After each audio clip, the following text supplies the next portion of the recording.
Blues time, ladies and gentlemen, right here on our stage. Before rock, before jazz, before R&B, there was blues. It's been around a lot longer than any of those other styles, but blues sounds just as fresh today as it did when it was being born. Hello, my name is Keith Wyatt, and I'd like to welcome you to the Ultimate Beginner Series for Blues Guitar Step 1. Whether you're a beginning player looking for new styles to explore, or a player who just wants to get back to the roots, we're going to spend the next half hour or so with the blues. I want to remind you at this time that if the basic guitar playing skills I refer to in this video are completely new to you, you might want to check out the Ultimate Beginner Series Guitar Basics Steps 1 and 2, where I get you started with the chords and scales we'll be using here. The only other thing you'll need is a guitar that's in tune with mine, so let's start out by tuning your high E string to my high E string. Okay, I'm going to go through the strings one at a time, and you tune up as we go. All right, here's high E.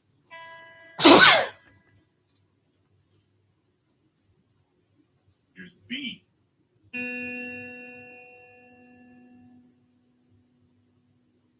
Here's G.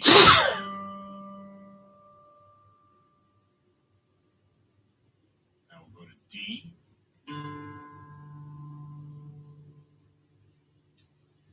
A.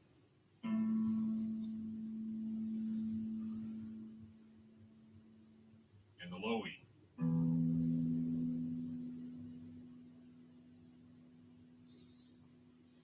Now, if you need to, you can stop the tape and tune up before we get going, because you're going to need to be in tune, all right? And when you're ready, turn the machine back on. Let's get down to it. To help you get the most out of this video, we're going to use something called tablature. At the bottom of the screen, you're going to see 6 lines, and they represent the 6 strings of your guitar. The top line is like the top string of your guitar. The bottom line is like the bottom string. It's almost like you're holding your guitar and looking at it like this. And on the 6 strings, you're going to see numbers. The numbers represent frets, and that'll go for chords if I play a chord. The numbers tell you that 7th fret, 6th fret, 5th fret, and so on. And if I play a scale, same thing. So between watching my fingers and seeing the numbers, you got it made.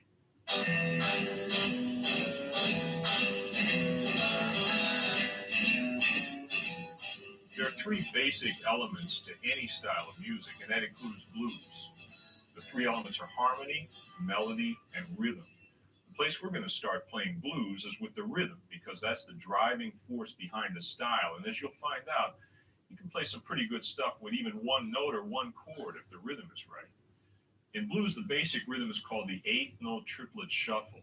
Now, just to back up a little bit, the basic beat in most styles of music is called the quarter note. And it has that name because there are 4 of them in a complete measure.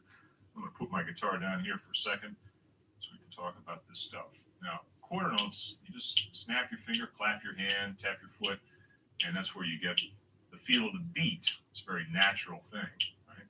Now you take 4 of them in a row. 1, 2, 3, 4, 2, 2, 3. There's your measure. Now, if you play 2 notes for each one of these quarter notes, they're called 8th notes. All right? 1 and 2 and 3 and 4 and those are 8th notes. If you play 3 notes in one beat, we call it a triplet or an 8th note triplet. Very even. Now, a triplet shuffle is when you play only the first and last notes of the triplet, and it feels kind of relaxed and lopsided, like you're shuffling down the street. It sounds like this. Here's the triplet again. And playing only the first and last. All right, get that feeling? Already you can start to move to it, right? Now compare that to the straight 8th note. Here's the straight 8th note and the shuffle. It's so relaxed, right? Now once you start to feel it, you can move with it, kind of sing it. Da, da, da, da, da, da, da, da, da. You get that groove going, pick up your guitar and play the, oh yeah. Doesn't take much, does it? Right? It sort of feels kind of that blues mood already. You know, Muddy Waters, John Lee Hooker. They kind of built careers around not much more than this right here. You know, you had a little attitude on top. Right? And I'm just playing that one string there. I'm using the pick, of course, playing all down strokes. Now, even something as simple as this, there's a little bit of technique to it. And what it is, every time there's a downbeat, I'm accenting with the pick. Listen. You hear that? And I'm also muting with the heel of my right hand. I'm deadening the string so it sounds nice and percussive. Now, the next thing I'm going to do is add some harmony. And to make harmony, all you need to do is put another note together with that one. There's your chord. It's a simple chord, but that's a chord nonetheless. One finger, I'm playing B on the 5th string. So I have E and B together. Some people call that a power chord. In blues, I don't know what you call it. Let's just call it an E chord. Right? Now your finger can also hang over on the E on the 4th string. Now you have a 3-note chord. Get that same groove going. Remember your accent. Now we're going to add a note to that to make a pattern.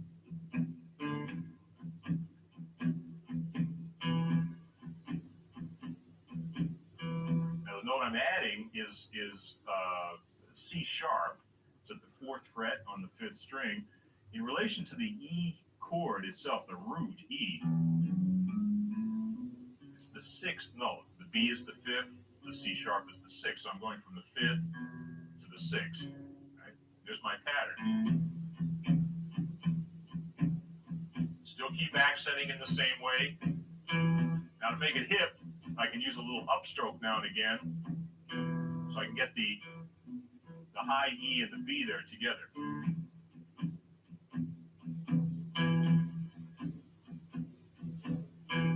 Now I got a complete pattern. Take the exact same shape, move it over to A. Now I've got the open A string, got my finger on the E and the A together, it's a bar, and I add at the 4th fret on the 4th string the F sharp. Here's my upstroke.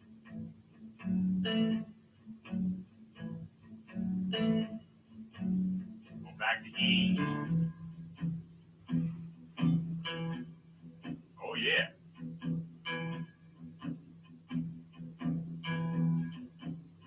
Now there's one more chord you can play in the open position, that's D. The D is a little different. The reason is because of the tuning of the 3rd and 2nd strings. You have to use a slightly different shape. So what I'm going to do here is play the 2 notes together, open D, the A, add the B, and then instead of using a bar with my index finger, I use my 2nd finger here. All right, so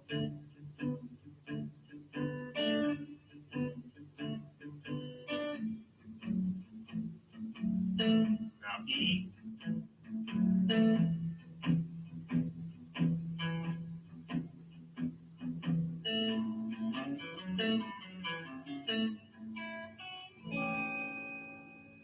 it's blues time. It's that simple, right? So we got 3 chords, we got a little rhythm here.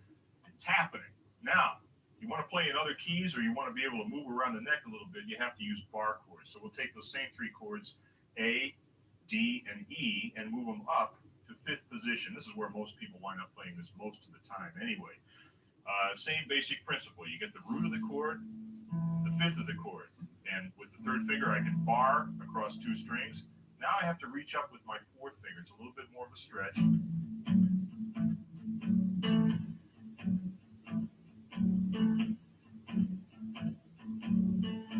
Now if I want to play D, shift over to the 5th string. Right?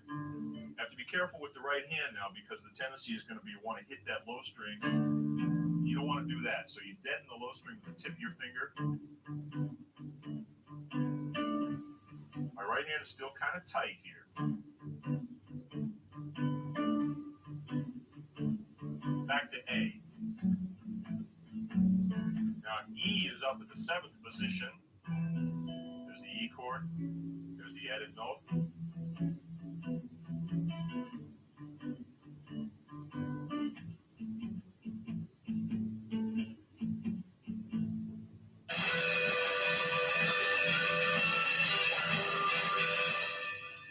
got 3 chords in a pocket, we need somewhere to use it. And what we're going to do is play what we've just learned over the 12-bar progression. This is the most common progression by far in blues. And the 3 chords that we're playing, the A chord, D, and the E, all happen to belong together in one key. And the key, of course, is the key of A. In the key of A, the A chord, logically enough, is called the 1 chord. It's the tonic chord based on the first note of the scale. Now, when you go up to the 4th note of the scale, that's D. So we call that the 4 chord. And then, of course, E is right next door. That's the 5 chord. And 1, 4, 5, arranged in the 12-bar progression, is the foundation of the style that we play today that we call blues. Now, here's the way it works. You're going to play 4 bars on the 1 chord. We'll use our little rhythm pattern here to get started. There's bar 1, 2, 3, 4. Now we're going to shift over to the 4 chord. 2 bars on the 4 chord. So the 2nd bar, back to 1. Stay in time. Now we go to 5, and then back to 4, and then around to 1, and then up to 5.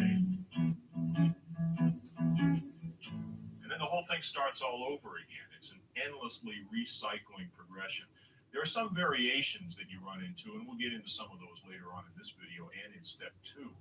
First thing I want to show you is the way that people usually handle the 5 chord at the end. Instead of playing a full bar of 5, there's a little variation people use.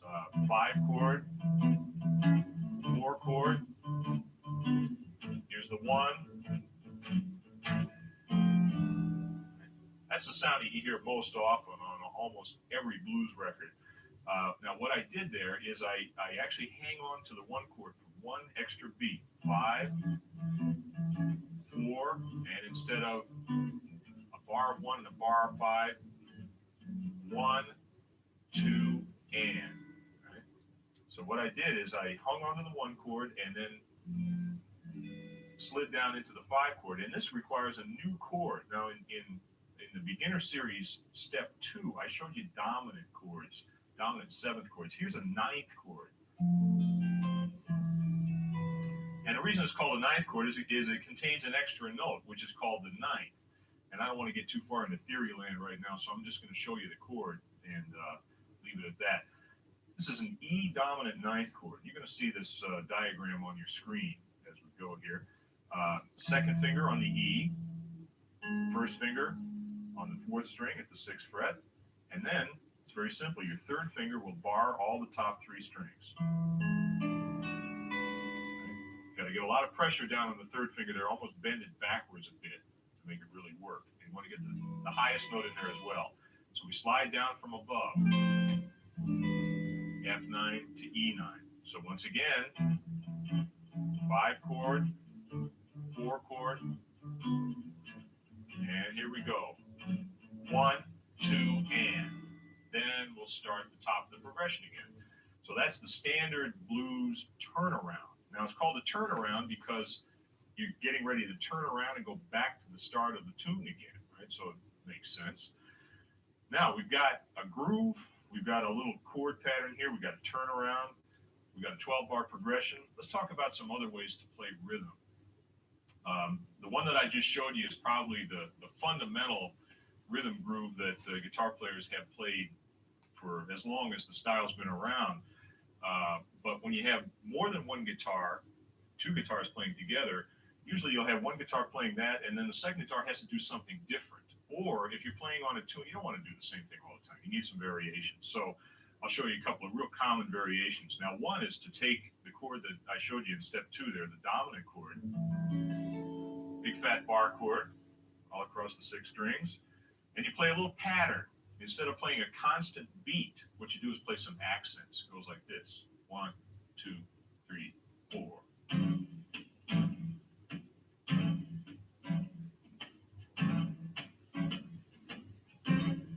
For the 4 chord, we're using a D9, same as the E, but based on D. And then E, D, and here's the turnaround. Very simple little pattern. One thing you want to notice is I keep my right hand going the whole time. That's my groove. That's my metronome right there. I'm playing the shuffle against the strings. And then I control the groove with my left hand. Where I press the fingers down is where the chord starts. And when I lift the fingers up, that's when the chord stops. That's where you get your pattern. All right? Now I'm going to show you a couple more, and then we're going to go and try this stuff out with the band. So hang on for a second here. Here's another one.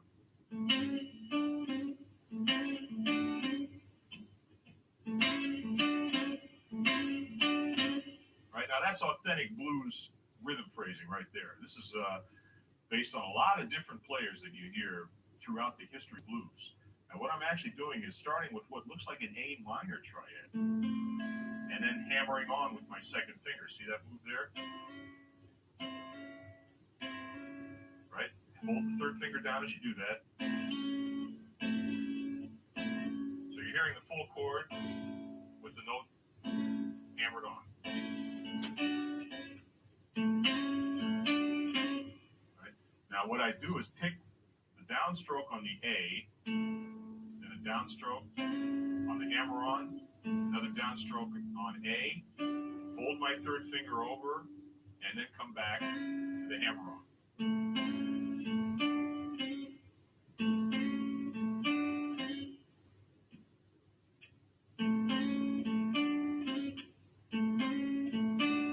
Now for D, instead of staying in this position, I'm going to move up to where the D chord is located, based on the same shape. And then back to A. And then up to the E chord, D, and then A. And the turnaround, right? Now you can do little variations on that kind of a thing as well. Here's another variation I kind of like. Instead of hammering on, you can go like, you can slide into the shape. And in this case, you take your first finger, second finger, slide them up a fret. Third finger.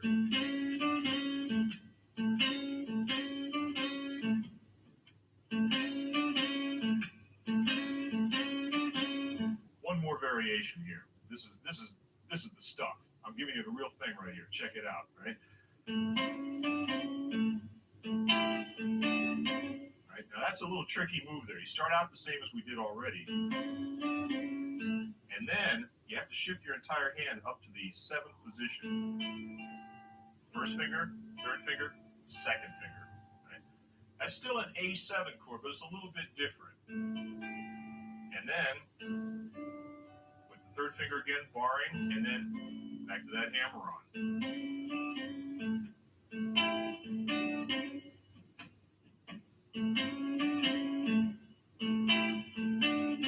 That move is going to take a little while to get down. You have to work on the shift so that you're making your connection very smooth. Up to D.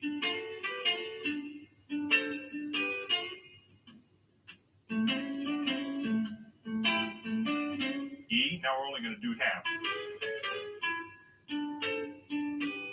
That's the hip way, right? You split that phrase in half and play half on the E chord, and then you play the second half of the phrase on the D chord, and back to A. And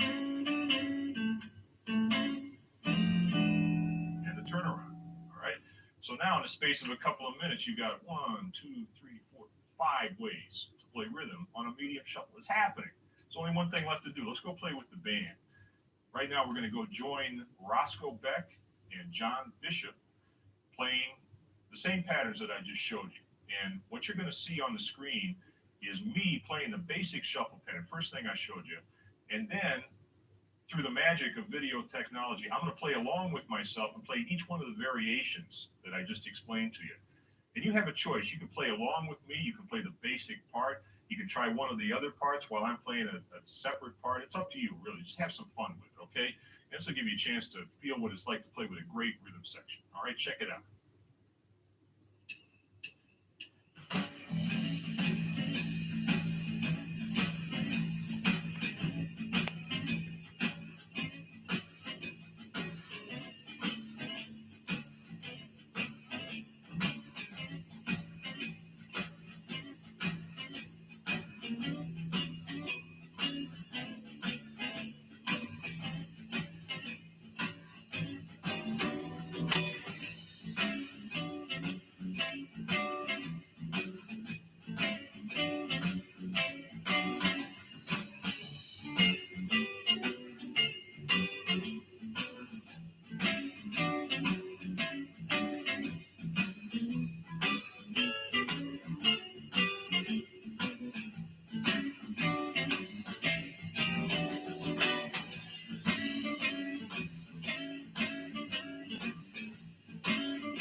Well, now it's definitely blues time. Since we already have a groove and we got some chords, we're ready to talk about the third part of music, which is melody. In this case, soloing, blues soloing. Look around here at these guys. Looks like every one of them is in the midst of getting down, taking care of business, probably using the scale I'm about to show you right here. Now, in the basic step 2, I showed you the pentatonic scale, and that's the basic sound that we're still going to use. We're going to start to add things to it and make it sound more specifically bluesy. But that's kind of the starting point. So once again, just to review quickly, key of A, guitar player's key, starting in 5th position on the top string. With my first finger, I play the A. 4th finger, just follow along with me. Watch that tab too. 3rd finger, 1st finger, right on down through the scale. Very easy to play. 1st finger is always there as a reference, right? You keep coming back to that 1st finger. That's what makes this pattern so special for guitar players. Now to make it a little bit bluesier, we're going to add a note to it. Starting again at the top. Here's the note. With your 4th finger. Now that's called the flat 5. Now that note, you just play it one time, it sounds bluesy. What can you say? They call that a blue note. And that's kind of one of the things that makes blues sound the way it does. You hear little phrases.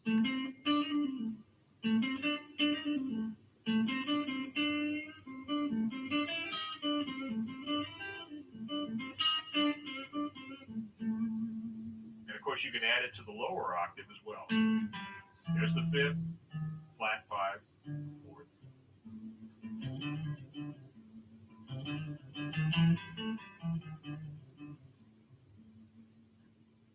So there's our basic blues scale pattern. Now, if you want to, you can stop the tape and just kind of run your fingers around that pattern a little bit.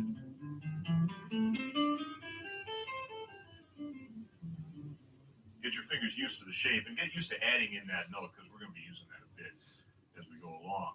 I'm going to show you 2 little extensions onto that basic pattern that give you a little bit more room to move and allow you to cover most of the sounds that you hear, like the greats using. And they work out of this pattern, almost all of them. First of all, instead of stopping on the low A there, we're going to go down 2 frets to G. And you get this little, what they call a box shape down here. 1st finger, 3rd finger. There's the G, the A. Then we get the C instead of up here. We get it here, and then the D there. So as you come down the scale, and then you can add that flat 5 again. So it kind of gives you a way to play in the lower octave and get down to it in that position. Moving back up, all you have to do is shift up, and you're back in position. And now we're going to add something onto the top. Moving up to the next spot, we're at the 10th fret now, and come back down again. And you get a little position right here, which is one of the most common and most useful positions. You can bend from it.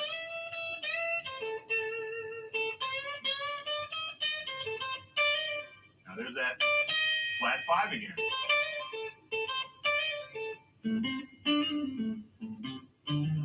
Right. And now, as you just saw, we have 3 octaves in which we can play almost any blues lick you want to hear. One thing guitar players love to do is learn new patterns and work things out all over the neck. And that's cool, but in blues, you don't really need to do that as much as you might want to do it in other styles, because if you can find a good melody, usually it sticks within about 1 octave. And then all you can have to do is move it down 2 frets, move it up 2 frets, and you got it. So these are our 3 basic positions that we're going to be using. And from this point on, once you got the basic technique, it's all phrasing. So let's take a few minutes and talk about that.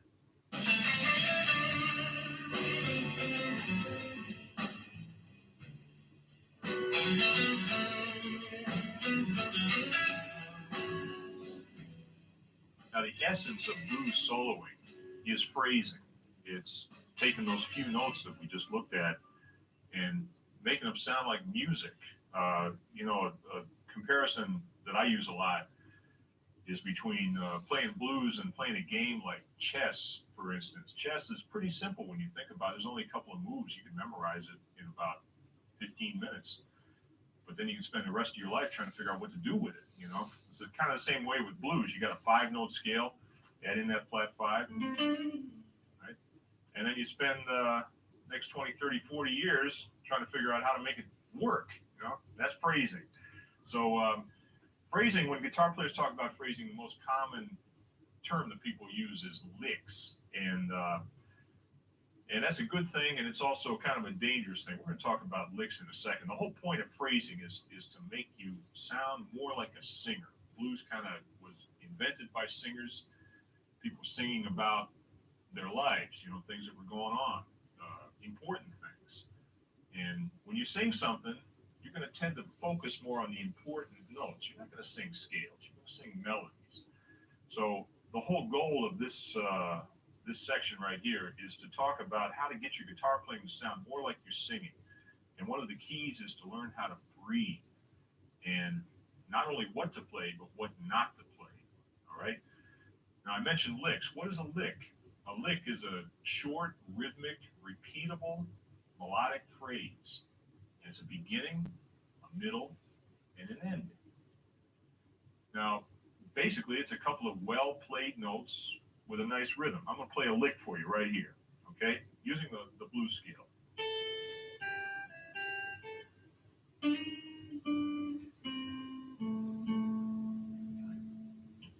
Now that has a beginning,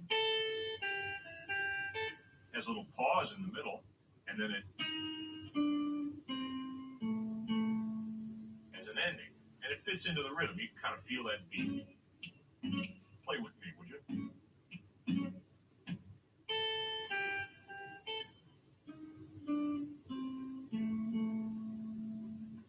That's pretty easy to play, and nothing tricky in the technique at all, really.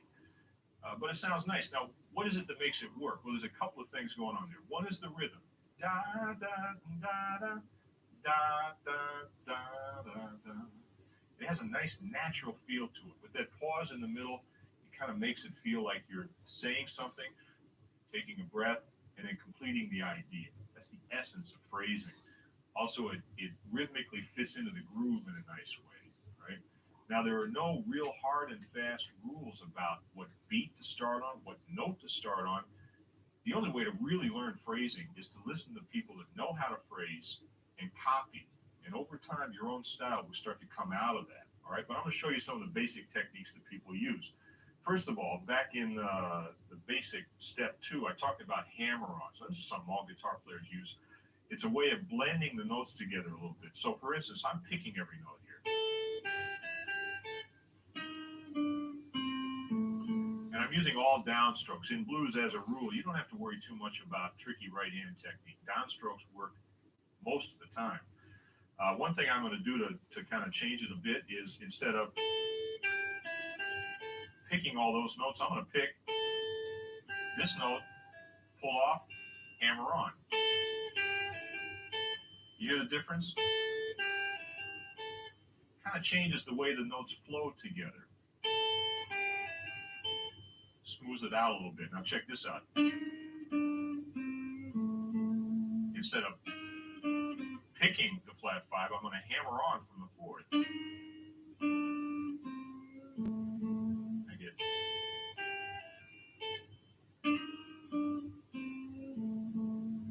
starts to get a little bit more bluesy when you just add that one little subtlety in there. Now, what about something like this?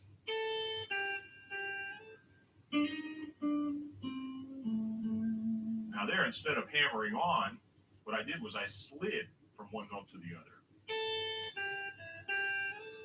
Right? And when you slide, it's more like your voice. Ah, right? You don't actually hit the notes as separate sounds. You kind of blend them together. And then, instead of hammering on, slide. That's a real common phrase in blues and jazz. Now, another way to blend the notes together is to bend.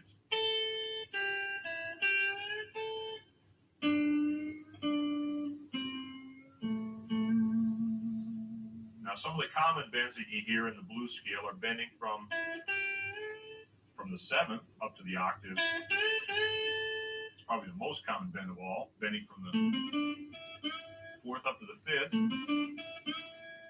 or bending just a half step.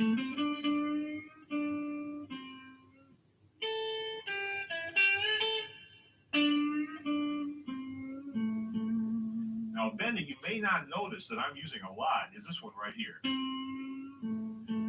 Now that is really a blues bend right there. What I'm playing is the third of the scale, the root third, right?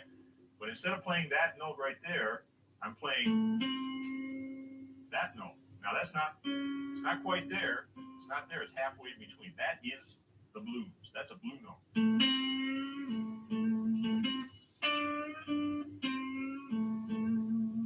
Practically every player you ever hear play the blues is going to use that particular note in every octave. You have to learn your notes in relation to the chords so you can think, where's the third? When you hear that note, give it that little twist, right? Now, we got three basic techniques there: hammering on, pulling off, sliding, bending. They all add up to make the phrasing sound more vocal. But rather than me show you a bunch of licks and have you memorize them, here's what we're going to do. We're going to do it the authentic way.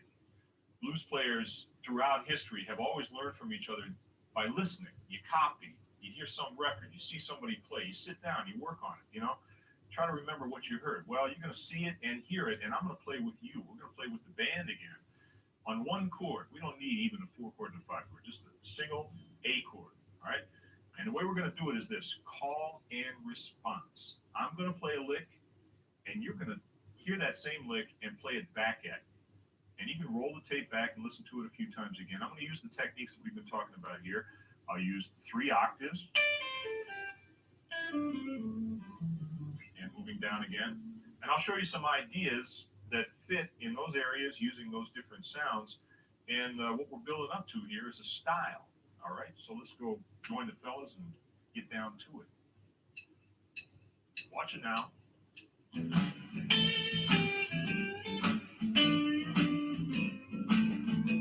Take it. Check this out.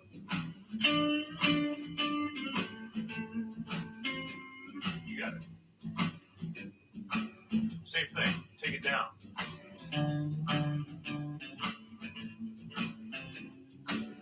This sounds pretty good. Let's do it up here.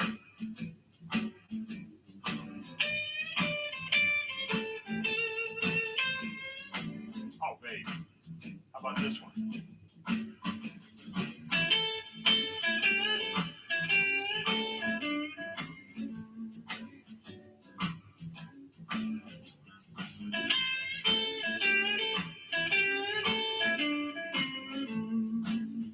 That's right. Here's a good one right here.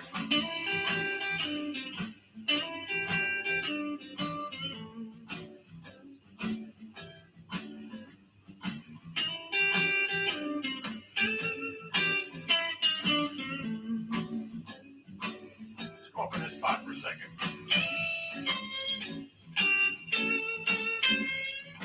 You can do that? Try this one.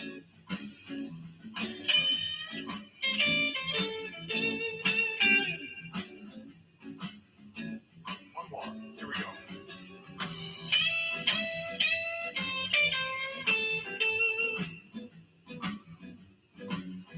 Tricky one.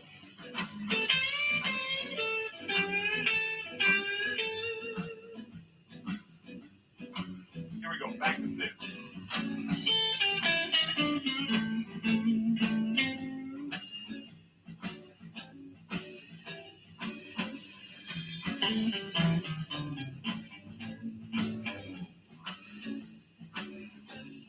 Let's work this spot for a second.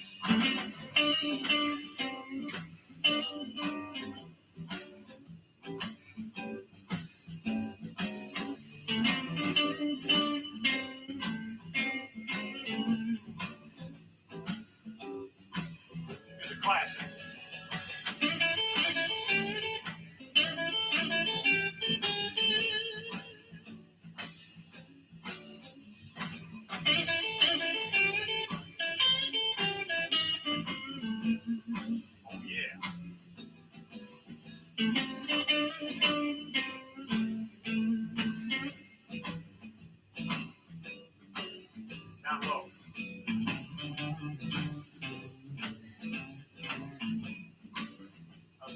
try again.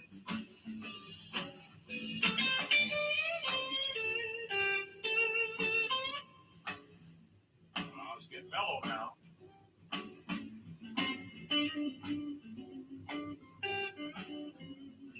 Got a trick note there.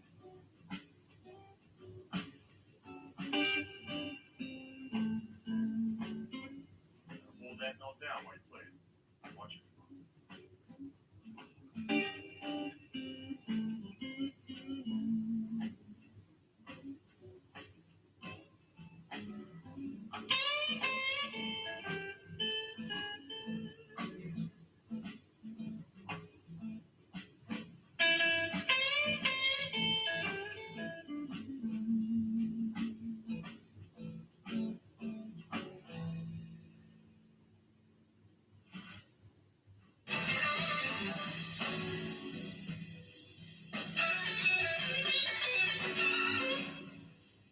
Well, I hope by now you got a couple of licks that you like, that you can use. And the great thing about learning licks like that are short and complete, is that you can take them and plug them in just about anywhere. And what we're going to do right now is get you ready to play over that 12-bar progression. This is what it's all about, really.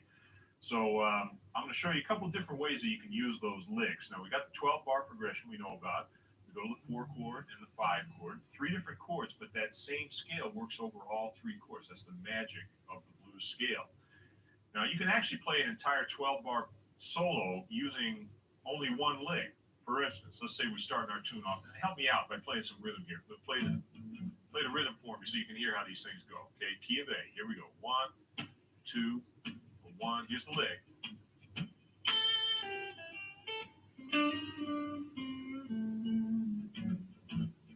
Here comes the 4 chord.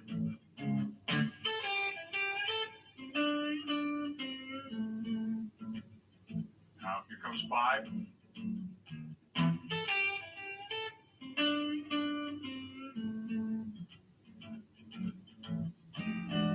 Right?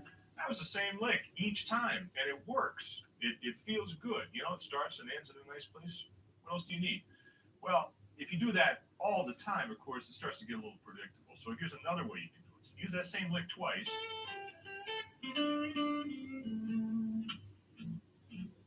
Right? 4 chord.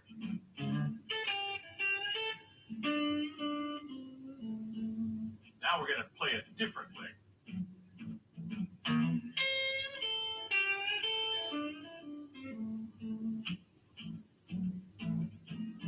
Right? That's taking the idea of call and response, which we used over a single chord, and adding it to the 12-bar concept. So you have the call, you have the call again, you have the response. As I remind you of something, it should. That's how singers in blues phrase their vocals. They sing the same line twice, and then they sing an answering line. That's the traditional way the 12-bar vocal phrases are put together. So once again, thinking like a singer. Now, one thing we haven't talked about, very important, at the end of the progression, hit that 5 chord, that's called the turnaround. What do you play over the turnaround? Well, I'm going to show you something right here. It's the simplest possible thing on earth. When the chord goes to 5, you go to 5 with your melody. So once again, let's take it from the end of the progression. 5 chord, 4 chord, and the 1. Now you play that, and I'm going to show you a lick here. Starting on 5, 2, 3, 4.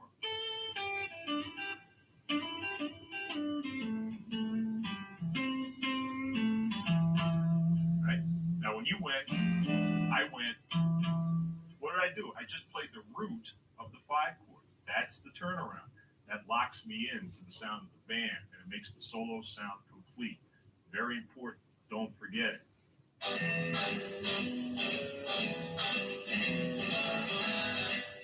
Let's talk for a second about equipment, because I think it's important. If you're a beginning guitar player, sometimes you can get a little intimidated by the stuff, you know? Seems like you have to spend a fortune to get a sound. Well, I'm going to tell you one thing, and this is true, okay? So listen to this. You know where your sound comes from? Right here. These 2 hands. This is your sound, okay? From here, here, here, all right? Everything else is just how you get it out. Okay? Now, you got to have something that's going to work for you and not going to stand in your way. There are any number of different guitar makes, amp makes, effects. They're all going to work equally well if the sound is coming from the right place. Right? Now, I happen to use a popular guitar here. You recognize this one, Fender Strat. I bought this brand new. I'm not going to tell you what year either. But I like this guitar. It's got a nice, sweet, even sort of a sound that's good for a lot of different styles of music and not just blues. Basic difference in guitars is between single coil pickups and double coil pickups or humbuckers. Uh, Double coil pickups tend to be fatter.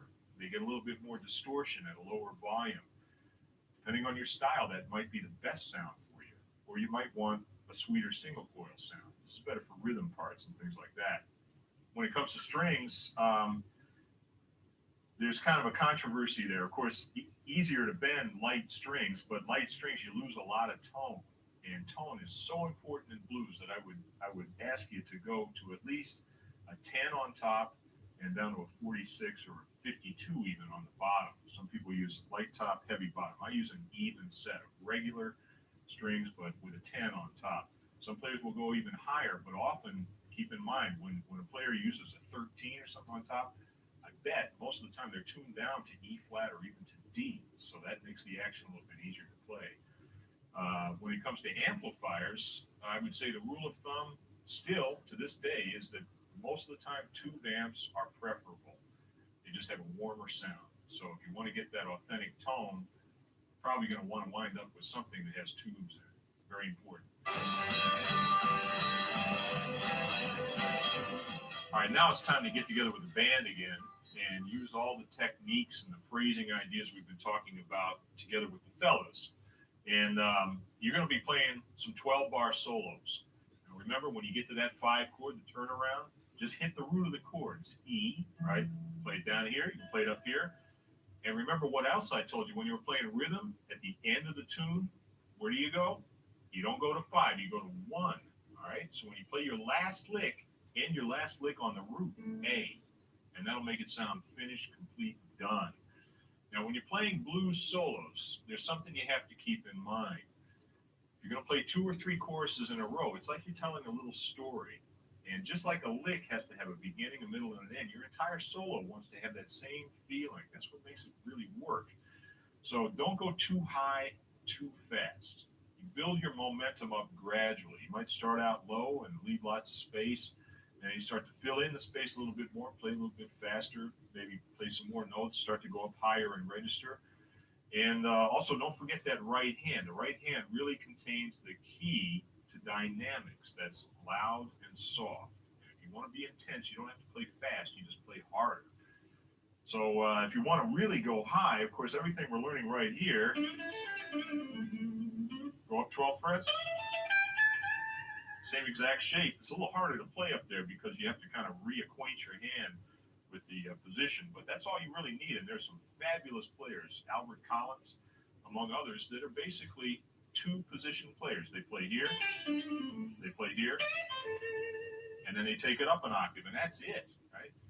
And they build careers on that. So don't think you got to know a bunch of patterns before you can play, all right? So we're going to go join the band right now, and tell you what, here's what we're going to do.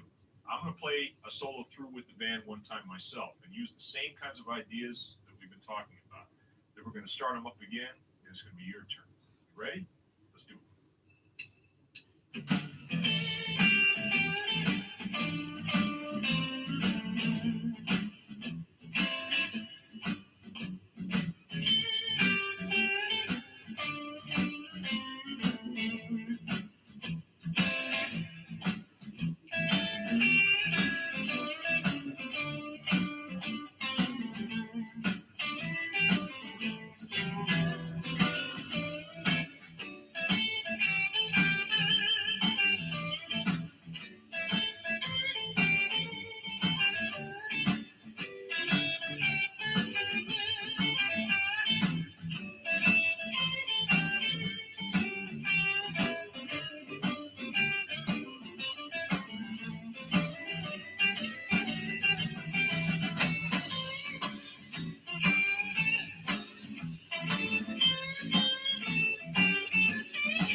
I gave it my best shot. Now it's your turn. Why don't you step on up there with the band and give it a couple of choruses, all right? Remember what I told you.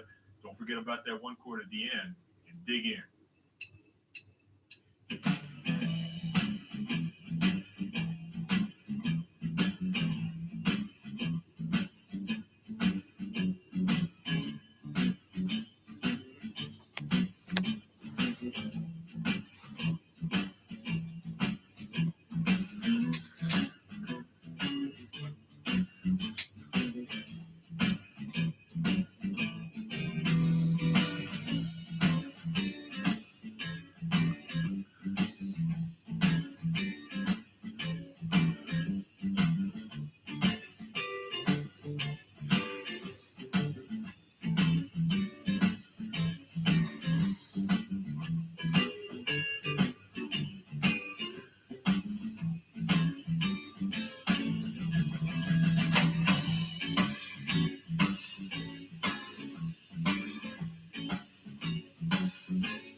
There's still plenty more to do. So when you come back for step 2, we're going to get much deeper into all of those subjects. I'm going to show you some different rhythm parts, some new chords.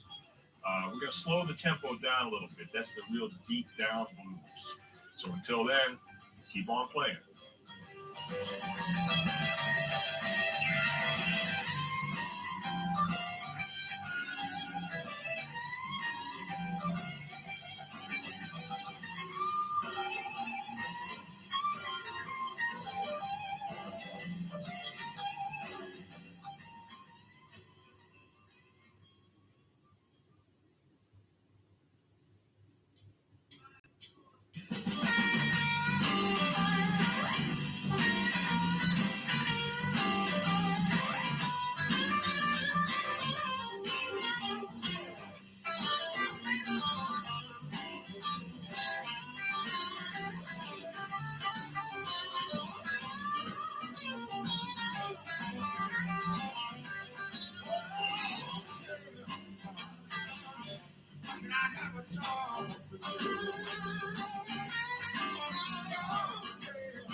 Hi, my name is Keith Wyatt, and I'd like to welcome you to the Ultimate Beginner Series for Blues Guitar, Step 2. Now, if you saw Step 1, we covered all the fundamentals of blues. We talked about the 12-bar blues progression, about the medium shuffle, and about several different ways to play rhythm on that pattern. We talked about the basics of phrasing, starting with the scale and then adding some string bending, sliding, hammer-ons, things like that. In step 2, we're going to take all of that stuff one step further. We're going to slow the tempo down a bit so we can really concentrate on how the notes sound, each note individually. And we're going to talk about some extremely important techniques like vibrato, and we'll get further into string bending at the same time. We'll also talk about a couple of different scale patterns that will help add to the sounds that you can play.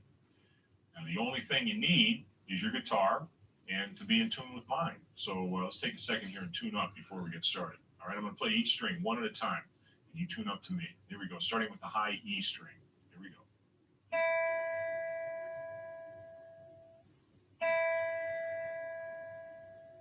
Now B.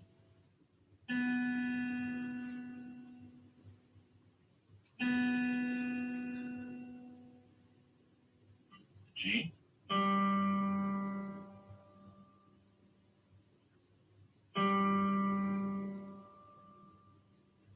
D.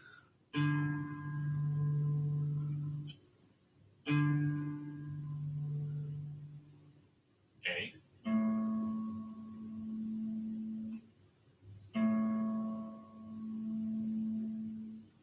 And low E.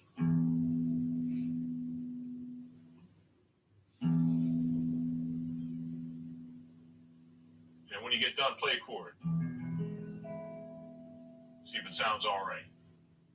If you're not in tune yet, go ahead and stop the tape, get tuned up, and then you'll be ready to go. All right? I'll see you in a second.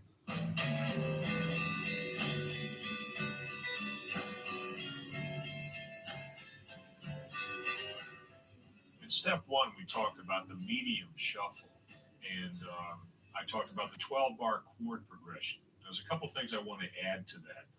We're still going to talk about a shuffle, but we're going to slow the rhythm down a little bit. And when you slow it down, you can start to feel each part of the triplet. At a medium tempo, of course, you got the dot, dot, dot, dot, dot, dot, dot, dot, dot feeling going, right? With the first and last part of the triplet. At a slower tempo, start to feel more like the full triplet. Dot, dot, dot, dot, dot, dot, dot, dot, dot, dot. It's still a shuffle, but it's a slow shuffle. This is the essence of slow blues. Also, we're going to change key. Everything we did in step one was based around the key of A. Let's go to the key of G just for a change. And we might even change it up again later on. You don't want to be stuck to some fret, do you? Huh? So key of G. Now, what do you do? Well, here's A on the sixth string. Move it down. Here's G. Want to play a blues in G? You got it. Now, with the 12-bar progression, we played a very standard, basic version. 4 bars on the 1 chord, 2 bars on the 4 chord, and so on. There's a variation I'm going to show you right now, which happens probably 50% of the time. And that's this right here. I'm going to show you what it is. You'll hear it, and then I'll explain it for you. It goes like this. There's G.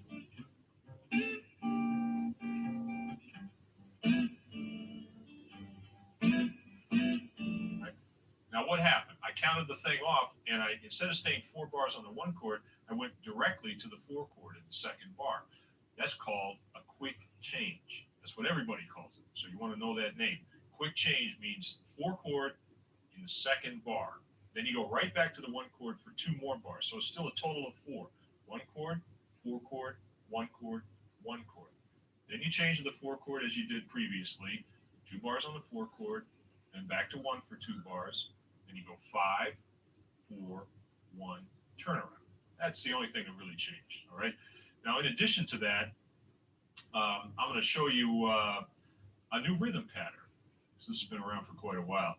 It's actually invented probably by T-Bone Walker over 60 years ago. It goes like this.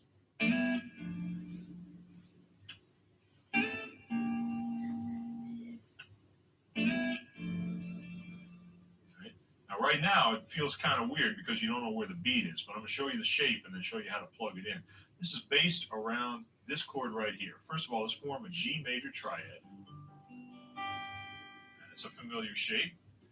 And we're going to take the top 4 strings, so you refinger it, 3rd finger, 2nd finger, 1st finger bar. And then we're going to add a note to it. Your 4th finger isn't doing anything right now. So take that 4th finger, stick it on the 2nd string at the 5th fret. Now you've got the same shape with that note added. That's called a 6th chord, a 6th chord. Now you take that chord and you move it down 2 frets. Now you're thinking that must be F6, right? Wrong. This is the trick. This is a guitar trick right here. Magic of the way the guitar is laid out. It's the same shape, moved down 2 frets, but it's still a G chord.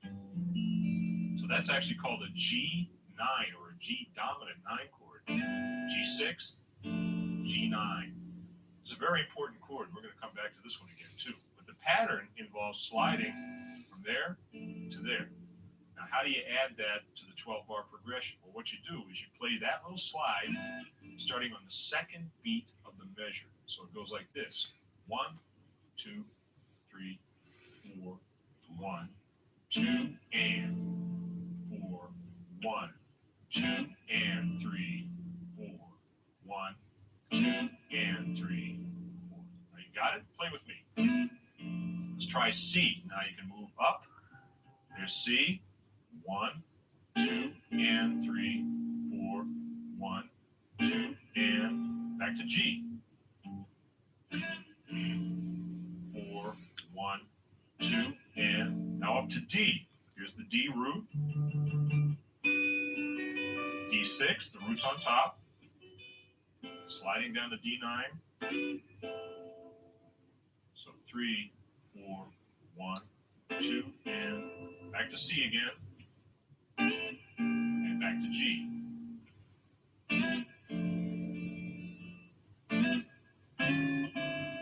Remember the turnaround? That's from step 1. We go from the chord half step above the 5 chord down to the 5 chord, playing a 9th chord. You recall that shape. All right? So there's your slow blues rhythm part. Now, the way I showed you is to take the same shape and move it around. I'll show you one more little trick here. It makes it a little easier even. There's your slide, 4 chords. There's your C chord up here. The exact same notes, but played with one finger. So check it out. 3, 4, G, 2, and 3. Here comes C. Just use your index finger. Back to G again. Now you can stay in position. Very easy. Now we go back to C. Putting in the bass note there just so you know where you are. I hope you're playing with me now. Come on. Here's D. Now we start here. Alright, same shape as the C. And back to G again. And the turnaround. Got it? Work on that one for a second. Now I'm going to show you another way to play rhythm using the same kind of chord that I just showed you. That's the 6th chord. Now we've learned it as a sliding chord, but here's how you can use it just using this shape all by itself and using the top note as well. Gives you a little bit of extra fullness. Now this style of playing is something that I call horn section rhythm. The reason being the types of phrases that we're going to play kind of remind me of what you see. If you see a blues band and they got the 4 saxophones up there wearing the matching salmon velour suits, right? And they're all doing their steps. Right? You kind of get that in your mind because that's what we're going after right here. So this is the kind of chord you're going to hear. 3, 4. Right? That's the idea. That's exactly the sound we're going for. So you take that shape and you can slide it by half step and right back into position again. Then when you go to the 4 chord, staying in the same position, you can use C9 and then D9. It's very easy. We'll go back to our slower tempo and I'll play it through as a demo one time. Once you back me up, I'll tell you what, this would be a good combination right here. Play that real slow and easy groove. Don't forget your quick change, right? Play that behind me, and I'll show you how this horn section thing works. Here we go. 1, 2, top, and.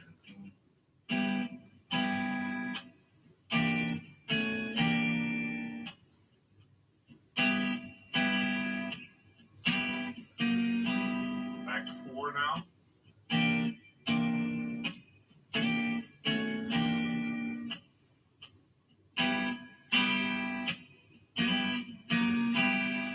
Now the 5.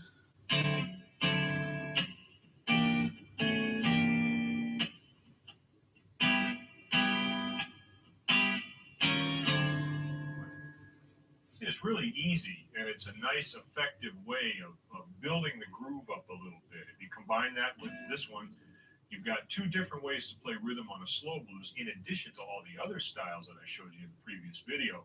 Now you've got a lot of possibilities. That's what you need as a rhythm player, both to make the sound interesting for the listener and to keep yourself interested as well. If you're playing the same part all the time, it gets a little bit boring.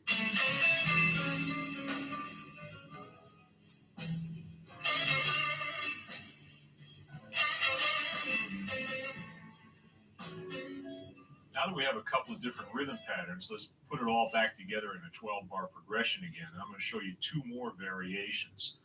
First, I'm going to show you a new introduction, and then I'm going to show you a new chord to use at the end. All right, starting with the introduction. There are 2 ways that bands generally start blues songs most of the time. And one of them is just to start from the 1, as they say. In other words, count the song off and start right on the 1 chord and go through the progression, either with the quick change or without. That's the kind of thing you talk over beforehand. The second way that's extremely popular is what they call take it from the 5. And what this means simply is you start with the 5 chord and play the last 4 bars of the 12 bar progression, which we've been doing as we've been working on some of these little patterns here. So we get 5, 4, and then you'll play the usual turnaround. Then you start the next chorus from the top, right? And keep going from there.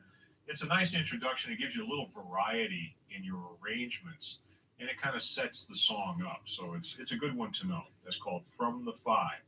So we're going to play an arrangement in just a moment here that uses that particular introduction.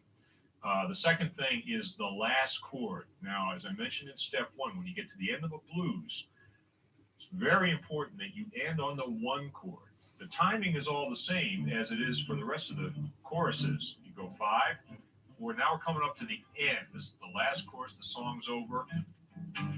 You don't go to 5. You go back to 1. That's extremely important. If you go to 5, it sounds like you're going to keep going. This sounds like you're ending. Now, the chord I'm using here is the new thing. This is also a 9th chord.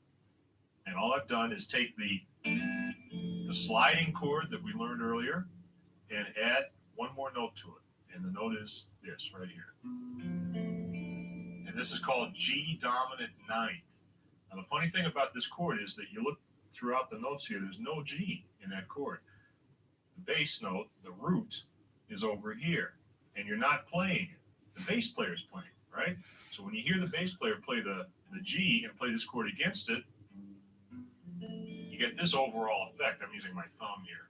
So there's your G dominant 9th chord. If you want to use the same chord for C, go up the neck and find it in the 8th position. There's your root. You're not playing it, but there it is. You can see it. There's D. Right. So now we have 2 ways to play a 9th chord. G9 and C9, 2 different voicings. We have G6. We have another G9 with that high note on top. And we have all the other little variations that we worked on in the first video. Lots of possibilities. All right, now let's take some of the things we've been working on and put them together in probably the world's shortest blues song. We're going to play a complete arrangement, but it's going to begin and end in 1 chorus. All right, now I'm going to explain it to you exactly the way that we talk it over as a band. Now, this is a 12-bar slow blues in the key of G, quick change. The intro is from the 5, and when we get to the end, I'm going to throw one more thing on you right here as a rhythm player. What we're going to do is come up to the end, and you're playing your whatever part you're playing. Here's the 5 chord, the 4 chord. When you get to 1, you're going to stop along with the band for 1, then end, and use that 9th chord that I showed you at the end there. That's the hip chord right there. All right, now during that break, I'm going to play a little lick. As a matter of fact, I'm going to jam over the whole thing. You better back me up. You better be good too, huh? So you can use anything you want. You're going to hear some rhythm guitar on the track, and you can play around that. You can play with that, right? It's just using all the same ideas we've covered and putting them together in different ways so you get a taste of it. All right, you ready? Let's do it.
now that we spent some time with rhythm and with groove at that slower tempo, let's turn our attention again to melody, to solo. And slower tempo is a good place to really get into phrasing because you've got more time to think about the notes. It really brings out the quality of each note. That's what phrasing is all about, is making each note sound finished before you go on to the next note. Very important point. Now, as part of our phrasing discussion here, we're going to open up the neck a little bit, and let me review for just a second what was covered in step one. We talked about the blues scale, and since we've been in the key of G so far, we'll stay here for the moment. Blues scale in the key of G would be based around the third fret. And remember, we added some low notes and some high notes. So now in the key of G, we can cover the third fret region down to the first fret and up to about the eighth fret. Now, one alternative, if you want to go higher, is like many great blues players do, you just skip immediately up to the octave, which is all the way up here at the 15th fret. And you can obviously find all the same notes up there that you found down at the third fret. There's another pattern that players use to help fill in the gap between what you've got in this area of the neck and what's all the way up high. And that's the one I'm about to show you. This is based around the 10th position. We're in the key of G, remember? And if our first pattern was built essentially around this big G major bar chord, then the next pattern I'm going to show you is built around this G major bar chord. And this is one that everybody knows. It's convenient to think of chords and scales as being related. If you let them get too far apart from one another, it makes your soloing and your rhythm playing kind of separate. And that's not a good idea, especially in blues. So we think of all of our scales as being related to chords. So there's a G chord up in there, and we want to find a G blues scale. Now, there's a G right on the third string, and if I just kind of go by ear, find the same notes that I had down here.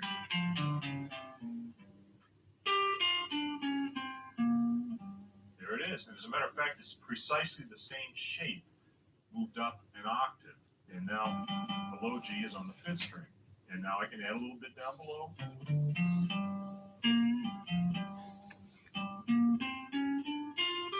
Now, here's the trick. When you get to the second string, because of the way that the guitar is tuned, you're going to have to shift up to the next fret. So use your second finger there. Now, I'm using my third finger. Why? So that I can reach the flat 5 with my fourth finger. Back over to the fifth, and then finally reach up to the seventh. Back down again.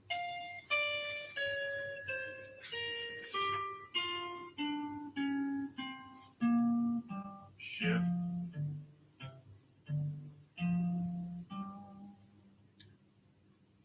Now that's a scale pattern, and as you've already discovered, solos use ideas built from scale patterns, but the scale itself is not the thing. The scale is just all the notes you can play lined up end to end. It doesn't make a melody. So we're going to want to fish around within that pattern to see if we can find some phrases. Here's the way to do it. Take the phrases you already know from your more familiar position down here and find them in a new spot. All right, there's a familiar phrase in G. I go up here. Now, first thing I have to do is figure out, well, that one starts on the root, right? And it goes up to the next note in the scale. And then I bend it, right? Go up here, find the root. Go up to the next note in the scale. Right? So I'm kind of opening up the new pattern by ear.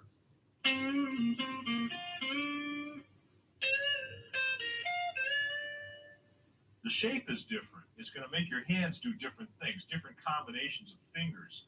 At first, it might seem kind of confusing, but if you relate it back to your original chord shape and use the sound that you're already familiar with, you're going to start to hear and see new phrases in this new position. What it does is give you a lot more flexibility.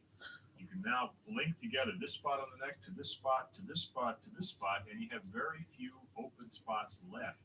So now you're kind of getting command of the entire neck, all right? So in a little while, we're going to play along with the band again. I'll give you a chance to use that pattern. But before we do that, I'm going to show you another idea. We're going to get a few things going here, and then you can kind of go back and forth and try them out. So far, we've concentrated our melody around the blues scale. That's kind of the basic sound in blues, of course. But you hear a lot of notes like the stuff I was just playing while you were backing me up.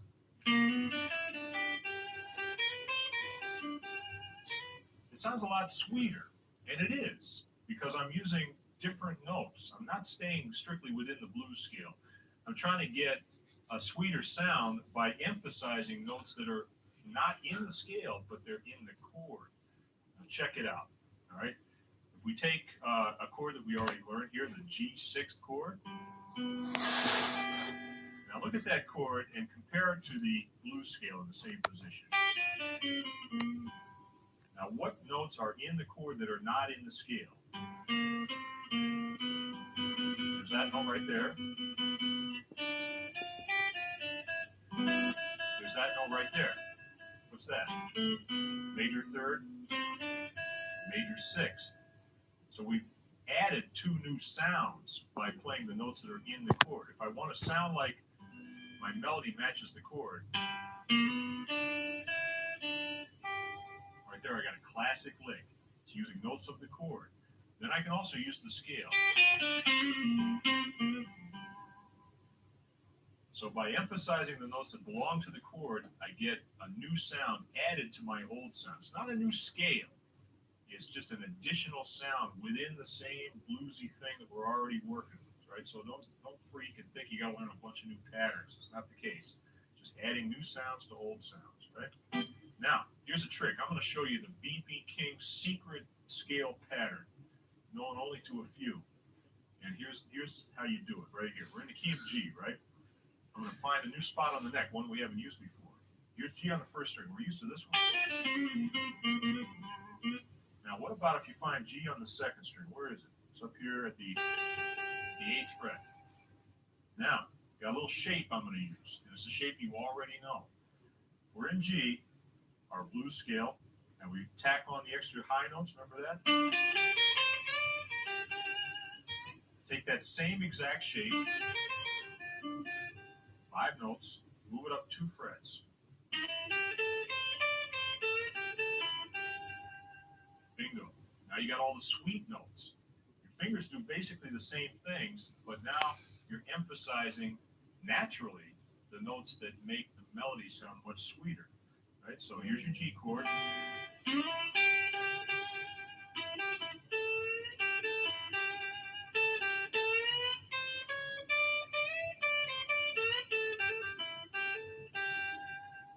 Doesn't that sound pretty? Right? Now you can kind of mix it up a little bit. You can start in this position.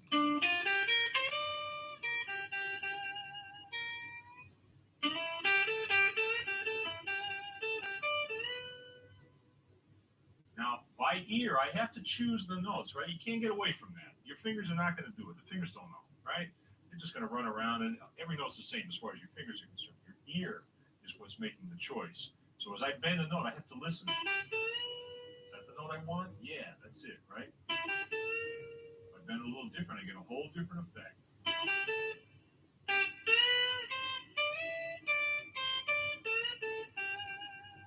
Now this is, as I say, this is the secret B.B. King position, because when you listen to B.B., he's a very sweet player, and he uses that effect a lot. So that's a real good spot to work in. So now we have 2 new patterns added to what you've already got. Blues scale, based off the 5th string, 3rd string chord there, and the sweet spot is what I call it, based off the 2nd string, right? So if you get used to those 2 patterns, now you've really opened up a whole new area of the neck that we haven't used before, and you get a whole different thing going in your melody.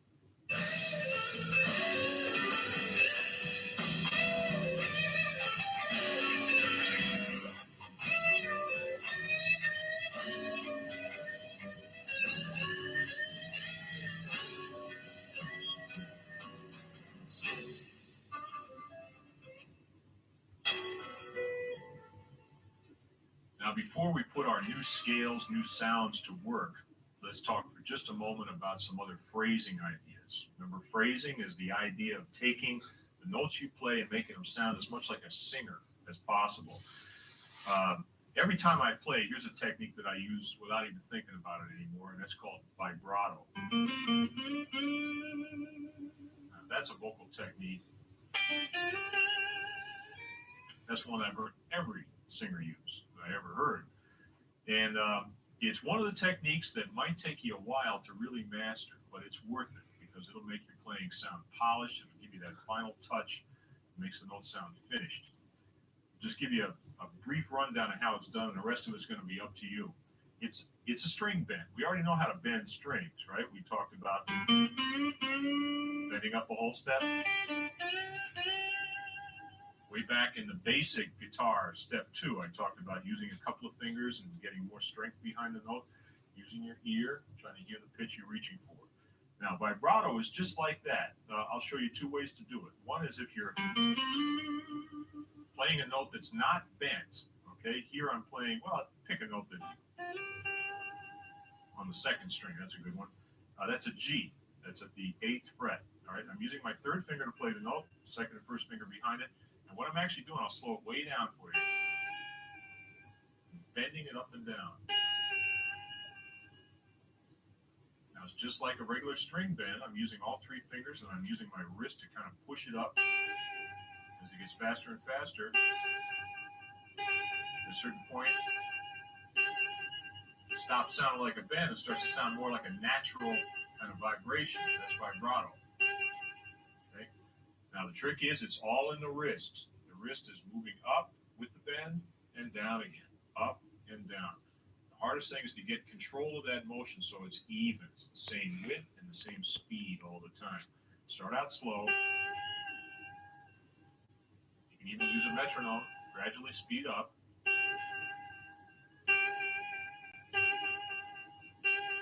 And you'll find a spot there where it just feels like that's the right spot. Every player you see up here on the wall, they all have a different vibrato. In fact, you can probably tell them apart just by their vibrato alone. It's that much of a signature sound. It really makes you different from other players. So it's going to be your own way. It might take a while, but as I say, it's really worth it. Now, if you bend a string, here's the trick. You bend the note to pitch, and then you let it down a little bit. And then back up. So you're bending, releasing.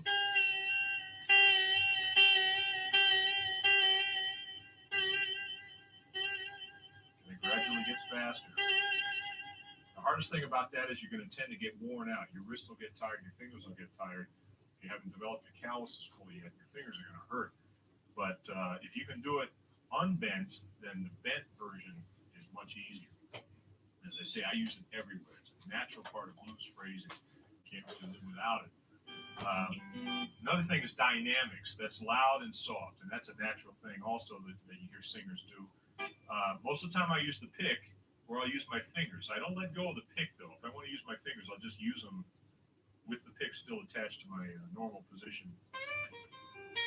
The fingers give you a little softer sound when you pluck a note, when you kind of stroke the string as opposed to striking it with the pick. So that's something you can experiment with. Play soft as you can possibly play.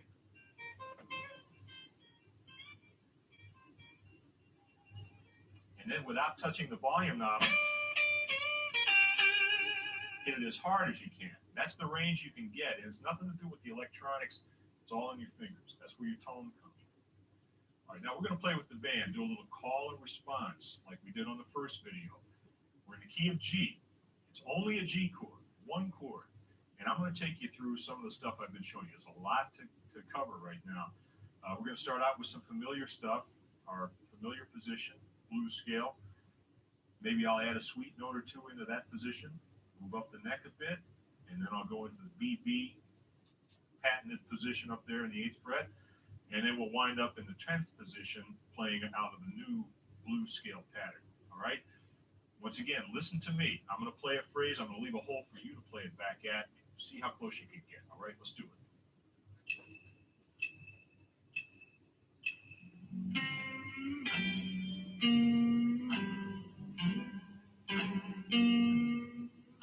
Take it. Da, da, da, da, da. Stay with me.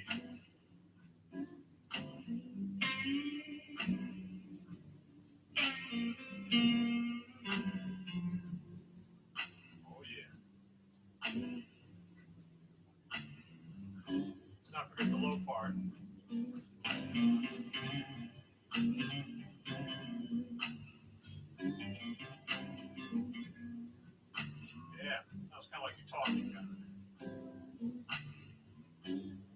classic right here. We're going up.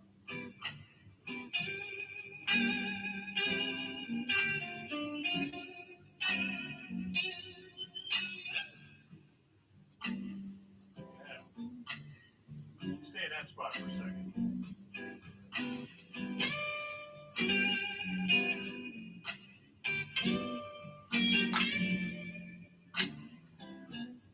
Yeah.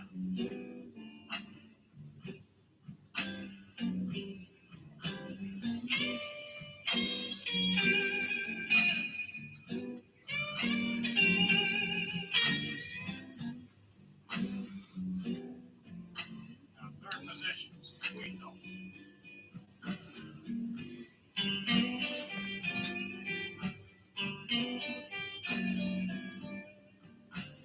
Get that? A little bit more.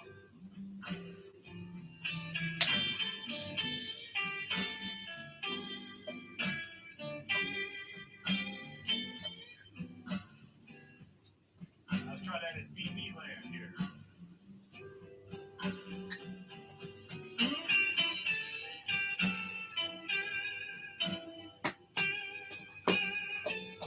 That feels pretty good. Here's a classic BB lick.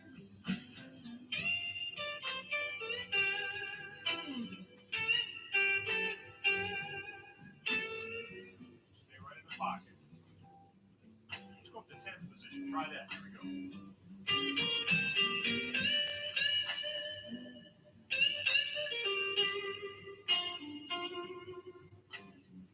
Same phrase that you play down low. Just move them up.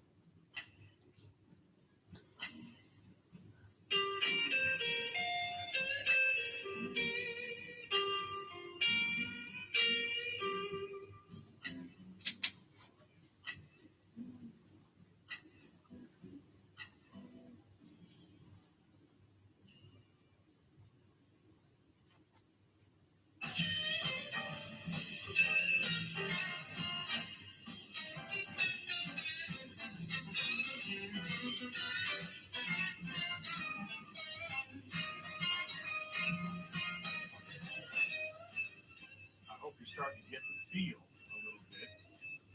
Basically, it's the same whether you're playing on one chord or playing on a 12-bar progression as we're about to do. The only difference is that when you change to a different chord, some of the notes that sound sweet on the one chord might not sound so good against the four chord. And that's because what we're starting to do now is get inside the harmony. We're bringing the harmony and the melody, the scales and the chords closer together. And so you start to hear how they really match up. You can't really tear them apart. When we play a sweet note on the one chord,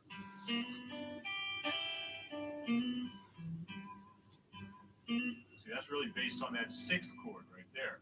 When we go to the C chord, for instance, if I play that same lick, that note right there is suddenly going to sound,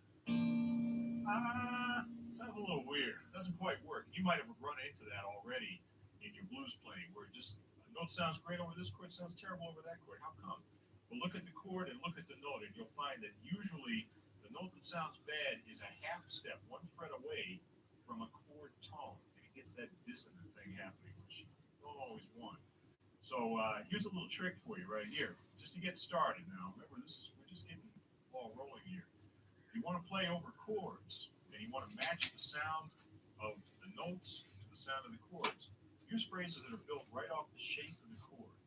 Right? Here's what I mean by that. Your one chord, we already know how to play over this one.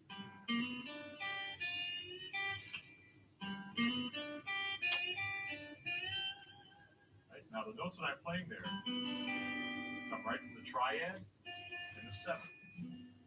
So I'm playing really, essentially, almost what amounts to an arpeggio. The notes of the chord played one at a time in different orders. When I go to the four chord, C, I've got my C9 chord, or you remember way back from basic step 2, your C7 chord. Now look at the notes in C7.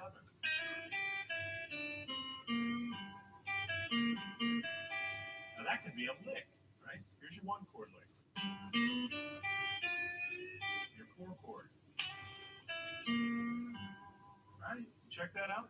All I'm doing is playing the notes of the chord with a little rhythm attached. The rhythm is so important. You can't separate the rhythm from the melody or the harmony, right? You see, everything kind of fits together, and that's what makes the phrases sound good. So I've got my one chord lick going up to one chord, my four chord lick coming down the four chord. Right? I go back up to one.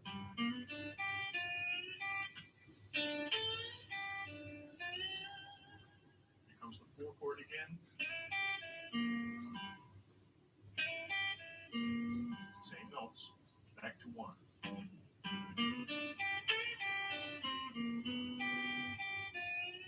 Now what about five? Now what was that? Well, here's a D chord, and I'm playing the notes of the five chord. It's a little funny when you isolate them like that. Now I'm changing my fingering so that I can use a finger that really gives me the most control. The index finger, second finger. That's where I'm trying to control the note, vibrato, etc. And then back to my four chord.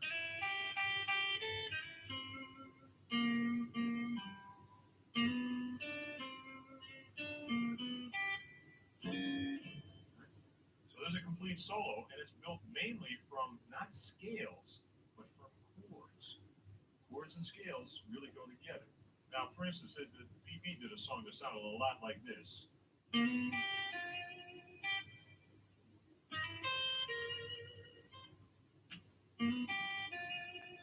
The basic melody of the song was built from the one chord, and then, in this case, changing position. So whatever you play here, you can go up, play off the C chord in eighth position, and you'll find the same notes built off the C chord. There's a lot of ways that you can start to mix things up. We've kind of covered the basics, covered a lot of ground, but there are many variations that you work out over time. As you hear different players play and kind of get an idea of how they think, you're going to hear that there are any number of different combinations. All right. Now, what we're about to do is play over a 12-bar chord progression. In step one, we concentrate on the key of A. So far, we've been playing in the key of G. And just to keep you loose, we're going to go to the key of C. In the key of C, all the same rules apply. You just have to find your patterns. You've got the same major and minor sounds located in the same relative position. So find your C's. There's your home position right there. You go up. You'll find your sweet spot with C on the second string. Depending on your guitar, you might be able to play up here in the 15th position. But if not, or even just for a variation, go down to the third position, an octave low. And you'll be able to cover some ground down there as well. All right. So we're going to play over a 12-bar progression. I'm going to give it a shot. You're going to back me up, and then you're going to have your turn. All right. Let's do it.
hope you had a good time with this video, and I hope you have a great time playing, and I hope to have a chance to see you again soon. All right, see you later.